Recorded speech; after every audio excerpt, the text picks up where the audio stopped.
Hello friends. हम social studies subject class fourth के लिए पढ़ रहे हैं।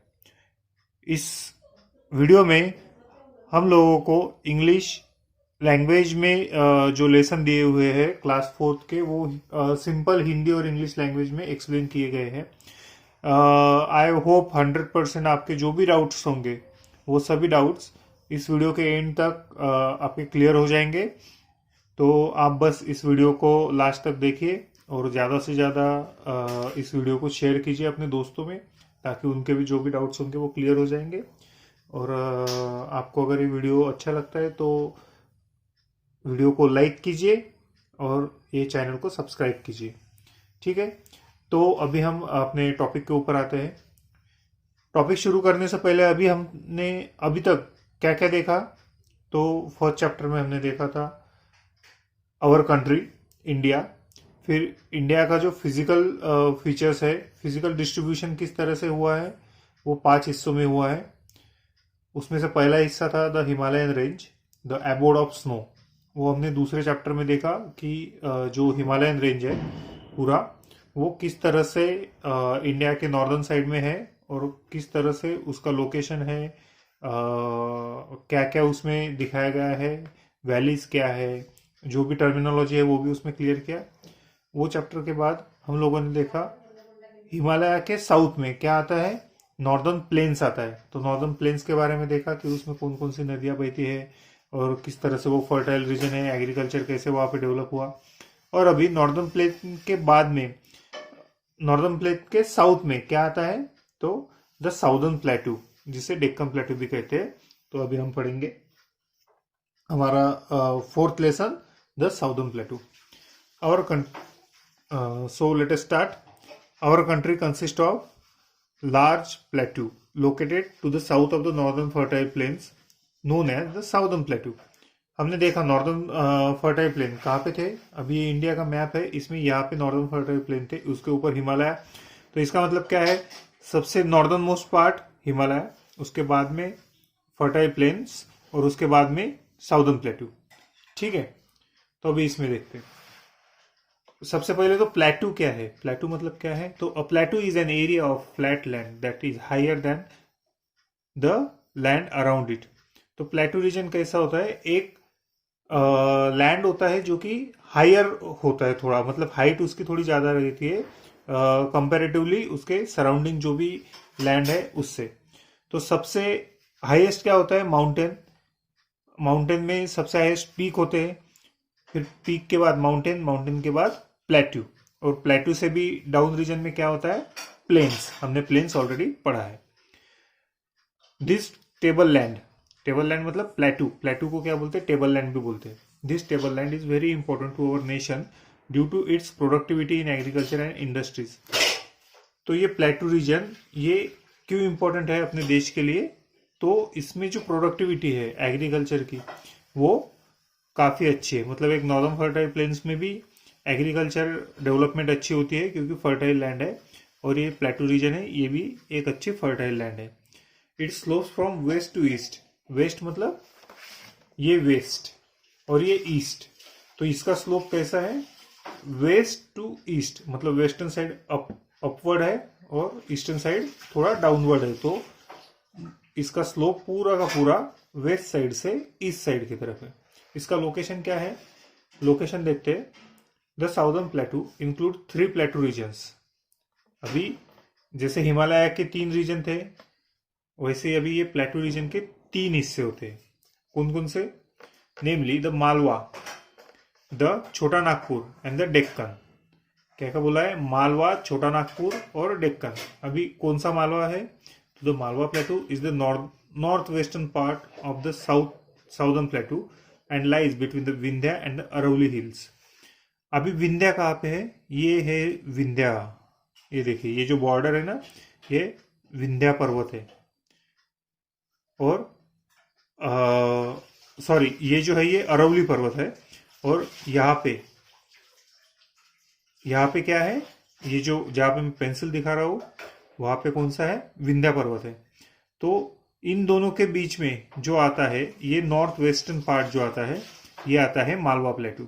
ठीक है, अगर स्टेट वाइज देखा जाए तो ईस्टर्न राजस्थान और नॉर्दर्न या नॉर्दर्न नॉर्थ वेस्टर्न एमपी का पोर्शन जो आता है वो मालवा प्लेटू में आता है। उसके बाद में Chota Nagpur plateau lies in the north east of the plateau region extending till the Rajmahal hills. दूसरा कौन सा आता है अभी? छोटा नागपुर प्लेटू। छोटा नागपुर प्लेटू मतलब north eastern part. North western में क्या है? मालवा। नॉर्थ ईस्टर्न में क्या है? छोटा नागपुर प्लेटू। कहाँ तक? राजमहल हिल्स तक, मतलब लगभग वेस्ट बंगाल तक ये फैला हुआ हिस्सा आता है। और the Deccan plateau as the name implies it is the southern extension of the plateau region. ये पूरा का पूरा जो साउथर्न है, मतलब साउथ ऑफ कौन सा पर्वत आएगा अभी? विंध्या।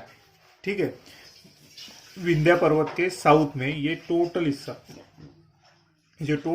है, ये एक ट्रायंगुलर पोर्शन, ये टोटल आता है डेक्कन प्लेटू।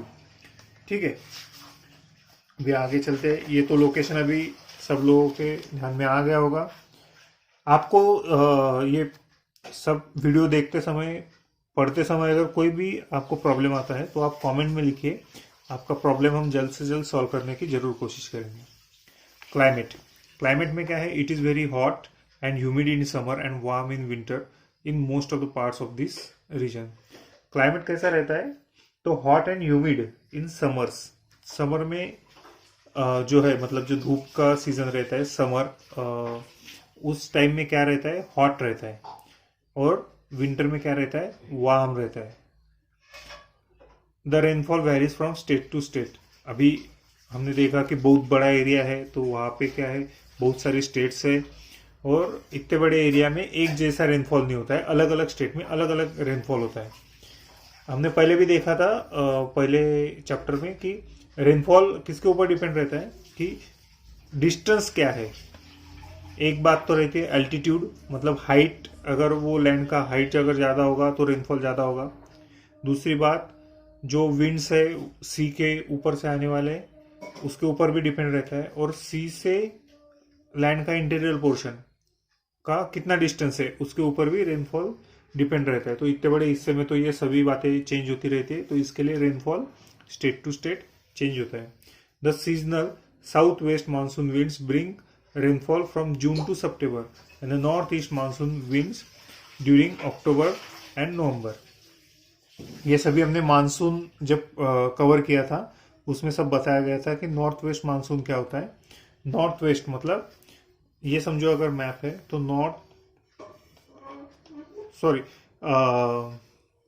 मानसून कैसा रहता है? साउथ वेस्ट, मतलब ये साइड से इधर साउथ, ये साउथ और ये वेस्ट, यहाँ से आने वाले जो विंड्स होते हैं वो साउथ वेस्ट मानसून लाते हैं।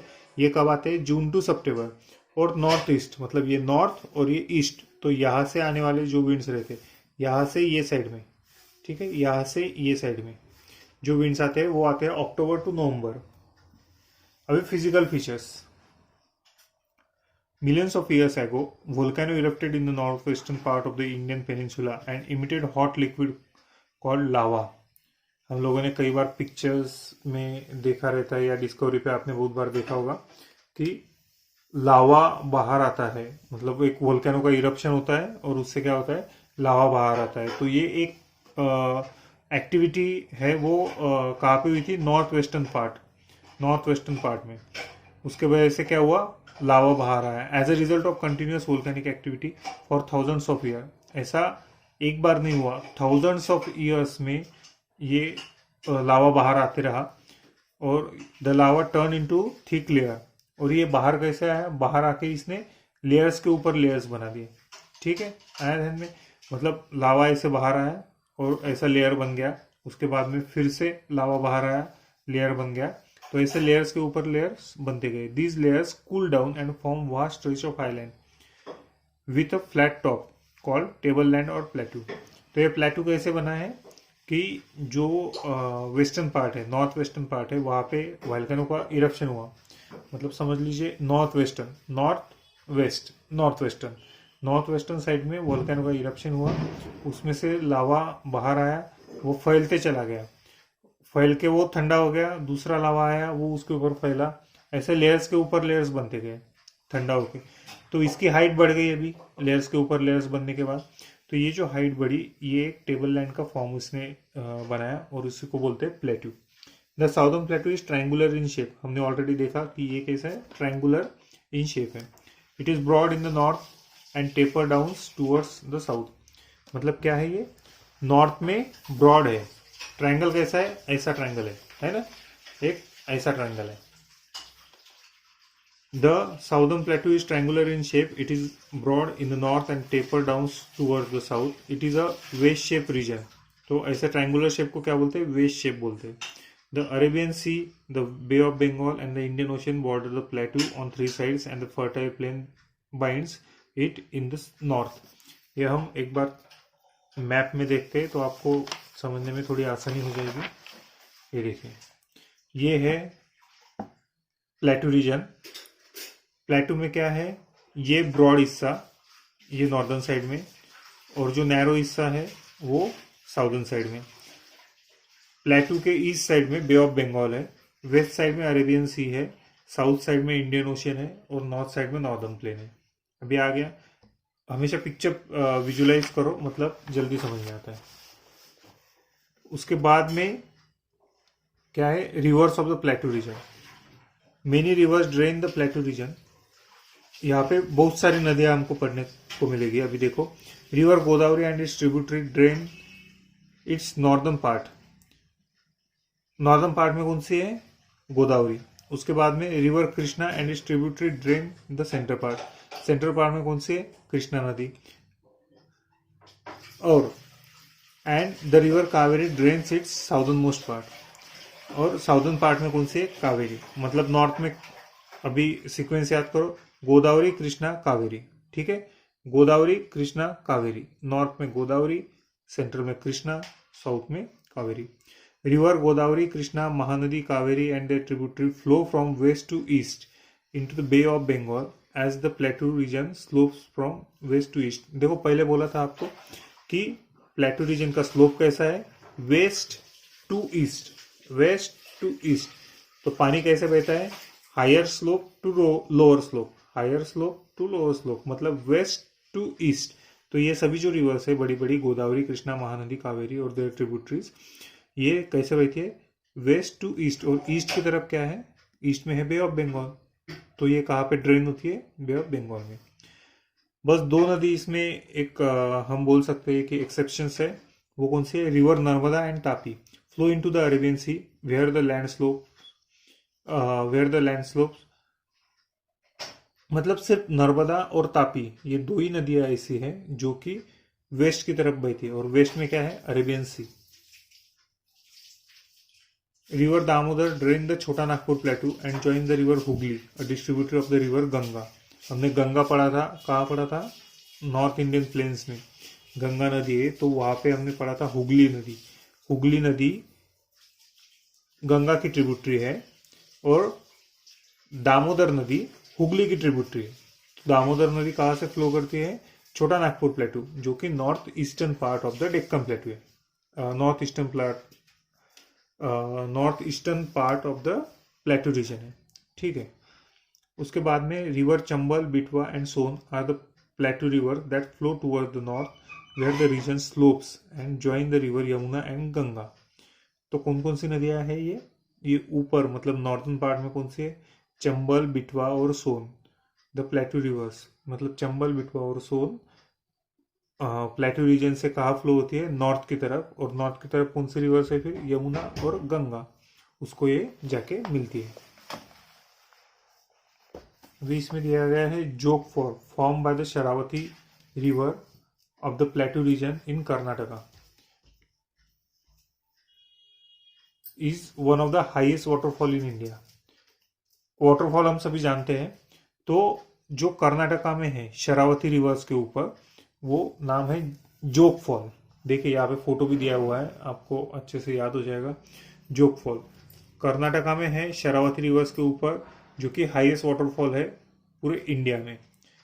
When river flow from a great height through the mountain they form waterfall, gorges and valleys. हमने देखा था टर्मिनोलॉजी क्या है, वाटरफॉल, गॉर्जेस और वैलीज। मतलब क्या है, एक वैली हमने पढ़ा था, गॉर्जेस भी हमने पढ़ा था। वाटरफॉल क्या है, अगर पानी एक ऊपर ऊपर हाईलैंड से अगर नीचे गिरता है डायरेक्ट, तो उसे क्या कहते हैं, वाटरफॉल कहते हैं। The river of the plateau region are smaller than the Himalayan perennial rivers. Perennial मतलब क्या, साल भर बहने वाली। ये मैंने पीछे भी बहुत बार बताया था। The river of the plateau region are smaller, मतलब प्लेटू रीजन में जो नदियां है वो स्मॉलर है comparatively Himalayan perennial rivers. The plateau river are seasonal rivers. Plateau rivers कहती है सीजनल है, मतलब बारिश में उसको ज्यादा पानी रहता है। और हिमालयन रिवर कैसी है, पेरिनियल। पेरिनियल मतलब इनको साल भर पानी रहता है। क्यों रहता है, इनका ओरिजिन ग्लेशियर्स में है, तो बर्फ जैसे जैसे पिघलता है वैसे इनमें पानी आते रहते हैं। Which depends on monsoon rain. कौन सी, प्लेटू रिवर्स सीजनल रिवर्स है, तो वो किसके ऊपर डिपेंड है, मानसून रेन के ऊपर डिपेंड है। Therefore reduce and then even dry up partially और टोटली ड्यूरिंग समर। तो समर में इसका जो हमने देखा है कि कई बार सूखा पड़ जाता है। क्यों, बारिश नहीं रहती है और नदियों का पानी भी सब सूख जाता है। अभी यहाँ तक तो हमने पढ़ लिया। अभी जो इस लेसन का रिमेनिंग हिस्सा है वो हम नेक्स्ट पार्ट में कवर करते हैं। आपको अगर ये वीडियो पसंद आया है तो इस वीडियो को लाइक कीजिए और ज़्यादा से ज़्यादा शेयर कीजिए। और अगर आपका कुछ भी डाउट्स है तो आप कमेंट में उसे लिखिए, हम जल्द से जल्द उसे सॉल्व करने की पूरी पूरी कोशिश करेंगे। Okay, thank you.